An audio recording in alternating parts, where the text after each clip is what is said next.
ஓம் ஸ்ரீமாத்ரே நமக. அபிராமி அந்தாதியோட 28வது பாடல் என்று அனுபவிக்க இருக்கின்றோம். அம்பாளை எப்படி சொல்றதுன்னா,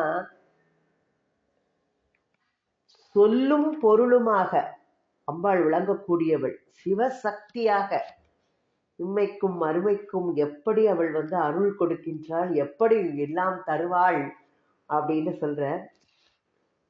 சொல்லும் பொருளும் என நடமாடும் துணைவருடன் புல்லும் பரிமளப் பூங்கொடியே நின் புது மலர்த்தாள் அல்லும் பகலும் தொழும் அவர்க்கே அழியா அரசும் செல்லும் தவநெறியும் சிவலோகமும் சித்திக்குமே அப்படின்னு சொல்ற.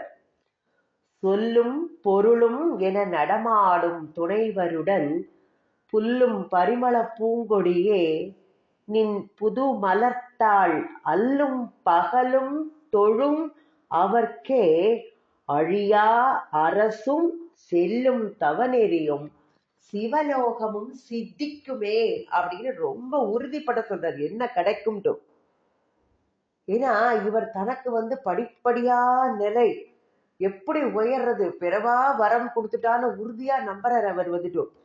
அம்பாளோட பெரும் கருணை எனக்கு எதெல்லாம் கொடுத்தாள் அப்படின்னு நினைச்சு பார்த்தத, அம்பாள் தாய்மை உள்ளம் கொண்டவள், கருணை கடல். யார் அன்னையிட்டக்க போய் புகழ் அடைந்தாலும் அவள் என்ன செய்வாளாம், இகத்திலும் பரத்திலும், இங்கேயும் சரி இம்மைக்கும் சரி மறுமைக்கும் சரி படிப்படியா நன்மைதான் அவளுக்கு கொடுப்பா அப்படின்னு சொல்றார். ஏன்னா இவர் என்ன பண்றார், அம்பாளை சோஸ்திரம் பண்றார். எப்படி இருக்காளாம் எம்பெருமாட்டி அன்னை, சிவபெருமானோட சிவசக்தியா யுக்தோ. நம்ம எதுக்குமே பார்த்தோம், எப்பொழுதும் சேர்ந்தே இருக்கக்கூடியவளாக இருக்கக்கூடியவள். எப்படி பனிக்கட்டிலிருந்து குளிர்ச்சியை பிரிக்க முடியாது, நெருப்புல இருந்து அந்த சூட்டை பிரிக்க முடியாது, அதோட தன்மையாக அப்படியே இணைந்து இருக்கின்றாள் அம்பாள். சொல்லும் பொருளும் இணைந்தது போல பிரிவின்றி. ஒரு சொல் இருந்தா அதுக்கு பொருள் இருந்தால்தான் அந்த சொல்லுக்கு பயன் இல்லையா? அப்ப அதே போல இருவரும் இணைந்து இருக்கிறார்களாம். அன்னை சொல் வடிவாக இருக்கிறாளா, சிவபெருமான் அதோடு பொருள் வடிவாக இருக்கிறான் அப்படின்னு காளிதாசன்லாம் சொல்லியிருக்கா. சொல் வடிவாய் நின் இடம்பிடியா இமயப்பாவை தன்னையும் சொற்பொருளான உன்னையுமே அப்படின்னு சொல்றார் காளிதாசன். எப்படி சொல்லியிருக்க, திருவிளையாடல் புராணத்துல சொல்லப்பட்டிருக்கு. அம்பாளும் இறைவனும் ஒன்றி நிற்கிற கோலம், அதைத்தான் அம்பாள் இப்ப என்ன சொல்லியிருக்காரு இவர் அபிராமிப்பட்ட. சொல்லும் பொருளும் என நடமாடும் துணைவருடன் புல்லும் பரிமளப் பூங்கொடியே அப்படின்னு சொல்றார். அம்பாள் சொல் வடிவாக இருக்கின்றாள். எல்லாம் இவர் ஆதிசங்கர பகவத் பாதால் என்ன சொன்னார், எம்மா நான் சொன்னதெல்லாம் நான் சொன்னது இல்லை, நீ கொடுத்தது என்னுடைய சொல் வடிவமாக வாக்காக இருந்து சௌந்தரிய லகரியில சொல்லுவர். நீ இது பண்ணி நீயே என்னை பாட வச்ச, உன்னோட சொல்லுமா அப்படிம்பார். அத மாதிரி அவள் அவளுடைய என்னுடைய வாயிலிருந்து வரும் சொற்கள் எல்லாம் அவள் அருளால தான் வருகின்றது. அவளே அந்த சொல் வடிவமாக இருக்கின்றாள். ஏன்னா அம்பாள் எப்படிப்பட்டவள், வாக்வாதினி, வாகதீஸ்வரி. அவளை வாணி வாகதீஸ்வரியாக இருக்கக்கூடியவள். அவள் யாருடன் சேர்ந்து இருக்கக்கூடியவள் அப்படின்னா, நடமாடும் துணைவருடன். நடனமாடும் யாரு, நடராஜ பெருமான். அவள் சிவபெருமான் அப்படியே அவரோட ஒன்றி இருக்காளாம். அவளும் நடமாடம் நிறைய பார்த்திருக்கோம். என்னெல்லாம் லாஸ்யம், அவளுக்கு நடேஸ்வரின்னு பேரு. அம்பாள் ஆடுறதுக்கு பெயர் லாஸ்யம், பெண்கள் ஆடும் நடனம். இது இறைவன் ஆடும் நடம் தாண்டவம். அதனால தான் அம்பாள் எப்படி கற்பகத்தோடு காமவல்லி அப்படின்னு அந்த கொடி தழுவி இருப்பது போல நிறைய இதுல பார்த்தோம். அவரை தழுவி இருக்கக்கூடியவளாக அம்பாள் கொடியாக இருக்கின்றாள். அதனால தான் சிவகாமவல்லி அப்படின்னு நடராஜ பெருமானோட இணைந்து இருக்கக்கூடியவளாம். புல்லும் பரிமள பூங்கொடி அப்படின்னு சொல்றார். இந்த ஆமத்தை அதான் அவர் எல்லா இதுலயும் பார்த்தோம், லதாவாக இருக்கக்கூடியவள். சிவபெருமான் ஒரு கொழு கொம்பாக இருந்தால் அதை சுற்றி படர்ந்து போகக்கூடிய கொடியாக அம்பாள் இருக்கின்றாளாம். அம்பாள் எப்படிப்பட்ட இதை உடையவள்னா, மாதொரு பாகம் நோக்கி மண்ணு சிற்றம்பலத்தே ஆதியும் அந்தமும் இல்லா அற்புத தனி கூத்தாடும் நாதனார்னு திருநீலகண்டர் சேக்கிழார் அந்த சரித்திரத்துல சொல்லியிருப்பார். அத மாதிரி சிவனையும் சக்தியையும் பிரித்து பார்க்கவே முடியாதான், நம்ம பிரித்து பார்க்கவும் கூடாது. அதனால தான் மீனாட்சியோட திருமணத்துல அன்னையும் அம்மையும் ஐயனும் அம்மையும் வீற்றிருந்த கோலத்தை கூட பரஞ்சோதியார் எப்படி சொல்றாருன்னா, பண்ணும் இன்னிசையும் நீரும் தன்மையும் பாலும் பாலில் நன்னும் சுவையும் பூவும் நாற்றமும் அணியும் அங்கு ஏழு வண்ணமும் வேறு வேறு வடி கொண்டிருந்தால் ஒத்தது அண்ணலும் உலகம் ஈன்ற அம்மையும் இருந்தது அம்மா அப்படின்னு சொல்றாரு. இதனால பிரித்து கூற முடியாத, பிரித்து பார்க்க முடியாத சொல்லும் பொருளமாக இருக்கின்றார்கள் அப்படின்னு சொல்றாரு இவர் வந்துட்டு. அப்போ இந்த சிறப்பு எப்படி புரிகின்றது நமக்கு? சிவம் ஜடம், அதை புரிய வைக்கும் சொல்லாக இருப்பவள் அம்பாள். அதனால தான் அசையாத சிவத்தை அசைய வைப்பது சக்தி அப்படின்னு சிவசக்தியா யுக்தோ எதிபவதி சக்த பிரபவிதம் அப்படின்னு சொல்றாரு அவர் திருமூலர் கூட திருமந்திரத்துல மறுவொத்த மங்கையும் தானும் உடனே உருவுத்து நின்றமை ஒன்றும் உணரார் கருவொத்து நின்று கலக்கின போது திருவொத்த சிந்தை வைத்து எந்தை நின்றானே அப்படின்னு சொல்றாரு அம்பாள் அதனால எப்படி சிவத்தையும் சக்தியை பிரிக்க முடியாதோ அதே மாதிரி சிவனையும் ஜீவனையும் பிரித்து பார்க்க முடியாது அப்படின்னு சொல்றாரு. அதனால தான் தெய்வம் திருமணமான பெண்ணுக்கு கணவனை ஆராதிப்பதுதான் கடவுள் ஆராதனையிலும் சிறந்த ஆராதனை. அதனால தான் ரெண்டு பேரும் சேர்ந்திருக்க தெய்வம் தொழால் கொழுதன் தொழுதழ்வாள் பெய்யன பெய்யும் மழை அப்படின்னு சொல்லியிருக்காரு. அப்போ எப்படி கணவனும் மனைவியும் இணைந்து இருக்கணுங்கிறதுக்காண்டி அம்பாளும் அந்த இறைவனும் சேர்ந்து இருக்கிற அந்த காட்சி சொல்லப்படுகின்றது. அம்பாளோட தெய்வீக மனம் கவழும் திருமேனி அவளுடையது. ஞான மனம் கமழும் திருக்கோலம் கொண்டவள் அவள். திவ்ய கந்தாட்யா லலிதா சஹஸ்ரநாமத்துல பாக்குறோம். பரிமள யாமலை பைங்கிழியேன்னு சொல்றார். சுடரும் கலைமதி துன்றும் சடைமுடி குன்றில் ஒன்றி படரும் பரிமள பச்சை கொடி அப்படிலாம் சொல்ல போறார். இன்னும் அம்பாளை எப்படியெல்லாம் அவர் சொல்றார். சொல்லும் பொருளும் என நடமாடும் துணைவருடன் புல்லும் பரிமள பூங்கொடியேன்னு சொல்றார் அம்பாளை. அடுத்தது என்ன சொல்றார், அவர்களுக்கு அவரை இப்படி துதித்தவர்களுக்கு என்ன பாக்கியம், அவர்கள் என்ன பேரு பெறுவார்கள் அப்படின்னு சொல்றாரு. ஏன்னா அவர்களுக்கெல்லாம் இம்மை மறுமை போகங்களை எல்லாம் வாரி வழங்கக்கூடியவளாம் அம்பாள். அதை எடுத்து சொல்றார். அவளுடைய திருவடி எப்படி தாமரை மலர்கள் போன்றது. ஆனா தாமரை மலர் என்ன சொல்லுவா, எல்லா இதுலயும் பாக்குற மாதிரி அது வாடக்கூடிய தன்மை. ஆனால் இந்த அம்பாளுடைய திருவடி என்றும் ஒன்று போல வாடாததாக அப்பொழுதுதான் பூத்த புதிய மலரை போல எப்பொழுதுமே காட்சி தருகின்றதான். அப்போ மலருக்குரிய தன்மை, மென்மை, விரிவு எல்லாம் அந்த திருவடிக்கு அந்த பெருமை எல்லாம் உண்டு. அது மட்டும் இல்ல, ஞான மனம் ஆனந்த தேன் அது அப்படியே சொரியறதான் அப்படியே.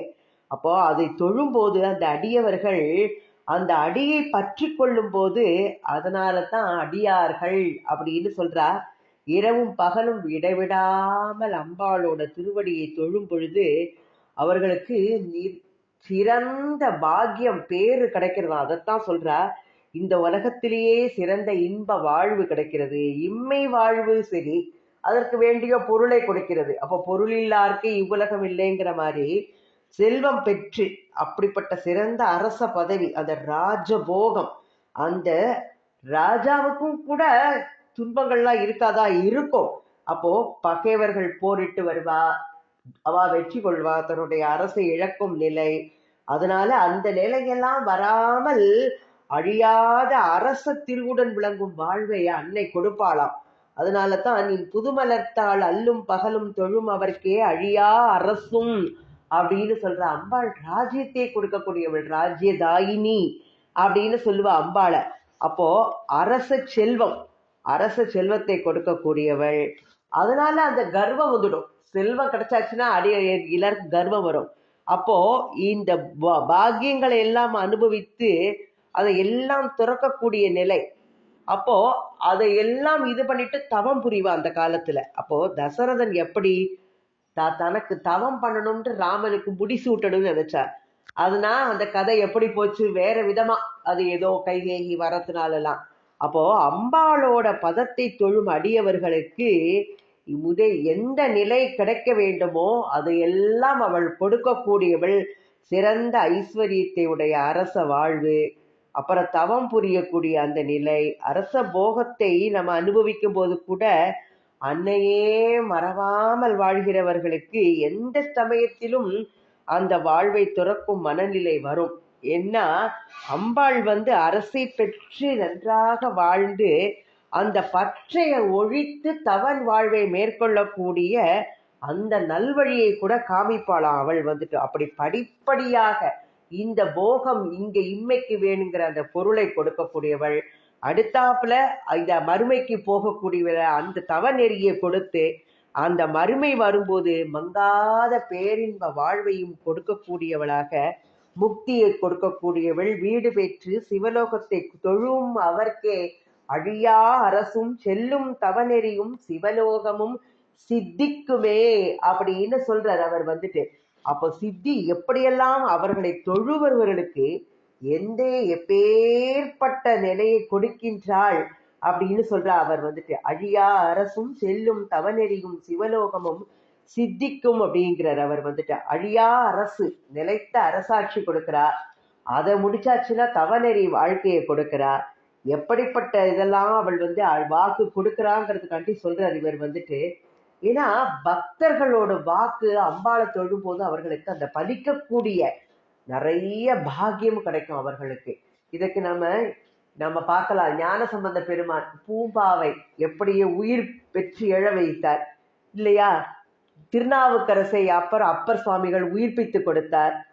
நெல்மழை சுந்தரமூர்த்தி சுவாமிகள் நெல் மழையே பொழிய செய்தார். ஊமை பெண்ணை மாணிக்கவாசகர் பேச வைத்தார். ஆதிசங்கரர் கனகதாரா சோஸ்திரம் மழை ஏழை பெண்ணுக்காக பொன்னையே மழையாக பெய்ய செய்தார். எப்படியெல்லாம் காரைக்கால் அம்மையார் கணவனுக்காக மாங்கனியே வரவழைத்து கொடுத்தார்.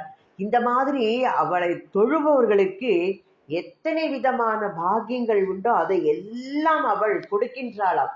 அதனால தான் போகங்கள் எல்லாவற்றையும் கொடுக்கக்கூடியவள் அப்படின்னு சொல்ற அவள். அப்போ அறத்தாற்றின் இல்வாழ்க்கை ஆற்றின் புறத்தாற்றில் போய் பெறுவது எவன் அப்படின்னு தவநெறி இல்லறத்தில மனைவி மக்களோட சகல இன்பங்களையும் அனுபவித்து கொண்டே இறைவனை மறவாமல் இருப்பதுதான் தவநெறின்னு சொல்றார். இதைத்தான் வள்ளுவர் பெருமான் இந்த குறள் மூலமா எடுத்து சொல்றார். அப்போ தெய்வத்தை அடையும் மார்க்கத்திற்கு மனைவி மக்கள் ஒரு தடையே கிடையாது. அதனால தான் இதெல்லாம் எடுத்து சொல்ற. இந்த சரித்திரங்கள்லாம் நம்மளுக்கு எடுத்து காட்டுறது. எல்லா அடியவர்களுமே எப்படி அம்பாளை பூஜை பண்ணிட்டே எல்லாவித இன்பங்களையும் அனுபவித்து கொண்டே இறை வழிபாட்டையும் அவர்கள் எல்லாம் மறவாது இருந்தார்கள். அதனால அம்பாள் இறைவனே அவர்கள் இல்லம் தேடி அவர்களுக்கு எல்லாம் அருள் செய்தான்னு எத்தனை இதை பார்த்திருக்கோம். அப்போ இல்லறம் துறவரம் ரெண்டுமே இல்லறத்தை முற்றும் துறந்த பட்டினத்து சுவாமிகள் எப்படி சொல்றார் அவர்.